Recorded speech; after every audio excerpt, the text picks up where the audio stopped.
Nvidia's own chief executive just put $1 trillion number on humanoid robots, and across the rest of X this week, the conversation moved from what a model can do to how agents actually get built. Let's get into it. First, Jensen Huang. In a post shared by X on July 26th, Huang is reported to have praised Grok, Tesla's self-driving stack, and Optimus, calling humanoid robots a potential multi-trillion-dollar industry that he says is right around the corner. This is worth pausing on because Huang isn't a bystander commenting from the sidelines. Nvidia's silicon sits underneath nearly every major AI lab's compute stack, xAI and Tesla included. When the company supplying the chips also publicly backs the roadmap of one particular ecosystem, that's a signal about where capital, compute allocation, and hardware partnerships are actually heading, not just a compliment.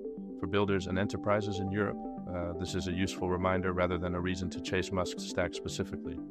Compute supply remains concentrated in a small number of US firms, and public endorsements like this one tend to accelerate that concentration further.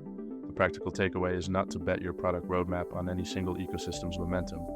Diversify your hardware and cloud partners, and where possible, build on infrastructure you actually control. Yeah, that's the sovereignty argument in plain terms. It's not ideology, it's supply chain risk management. Second topic, how agents are actually being engineered right now, according to posts referencing Anthropic engineers. A widely shared post from X on July 25th pointed to Anthropic engineers discussing self-improving agent loops and what's being called graph engineering, moving past simple prompting toward orchestrating agents that evaluate and refine their own workflows. The concept here is straightforward once you see it. Instead of sending one prompt and getting one answer, you wire multiple agent steps into a graph with branches and loops so the system can check its own output and improve the process across runs. This matters more than it sounds. If the real product isn't the underlying model but the orchestration layer wrapped around it, then whoever owns that graph owns the switching cost. For EU teams, that's the layer worth building and owning yourselves, on infrastructure you control, rather than renting it inside a single vendor's closed agent platform. Model access is becoming commoditized. Orchestration logic is where the actual lock-in risk, or the actual sovereignty, lives. That's the build versus rent decision every serious AI team in Europe needs to make deliberately, not by default.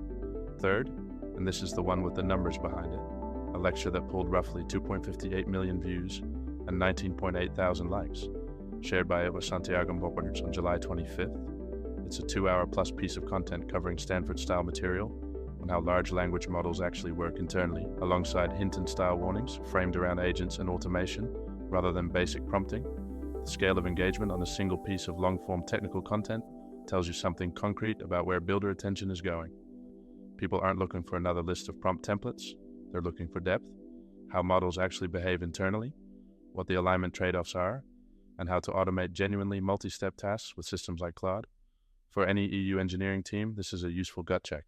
If your team's AI literacy stops at prompt engineering, you are already behind the builders investing in understanding internals and orchestration. The gap between prompt-level fluency and system-level fluency is where competitive advantage is actually forming right now. So 3 data points from the same week.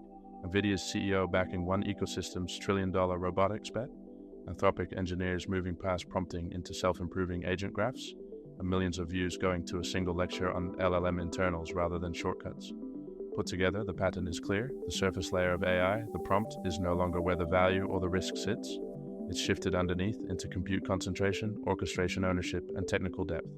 For builders and enterprises based in Europe, that's exactly the layer where sovereign choices, which infrastructure you run on, who owns your agent graphs, how deep your team's understanding actually goes, determine whether you're renting your competitive position or building it. That's today's briefing. If you want this kind of grounded, sourced analysis every day, subscribe. And if you want the weekly version in your inbox, the link's below. We'll see you tomorrow.